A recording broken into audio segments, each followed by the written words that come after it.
So guys, tayo bake sweet potato guys. Yes. So ito na guys yung ating sweet potato. Luto siya guys. Oh.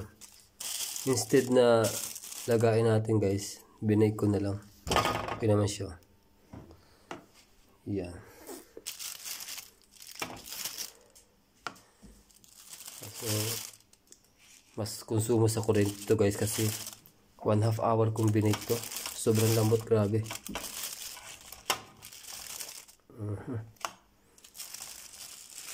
So American na ano to guys, sweet potato. Galing pang Negros. Tingnan natin kung masarap to guys. Siya guys, sweet potato and meron tayo ditong coffee. Tikpan natin guys. Good morning guys, ito yung breakfast natin, sweet potato, tapos coffee. So ito palang sweet potato na guys, ito is galing pang Amerika. Kita ko doon sa Negros. Kala ko Mercil. Hindi siya masyadong matamis pero okay. Pwede na siya. Hindi lang siya mayubo sa Tagalog. Ano ba Tagalog yung mayubo? Medyo na siya wet yung loob. Medyo matamis.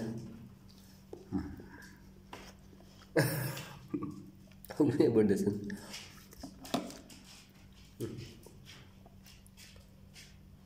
Yeah.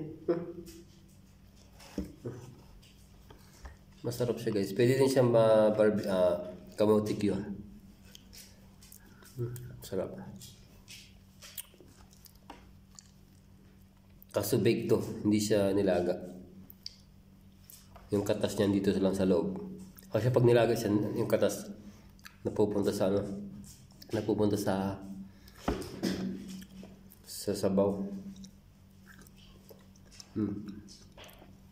Masarap. Ito yung breakfast natin guys. Oh. Tapos coffee. So, maya, tutulog lang tayo tapos pasok naman sa trabaho. So sobrang lamig dito guys.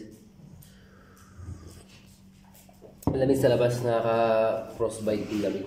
Pero ano, ano siya, maaraw. Pero sobrang lamig.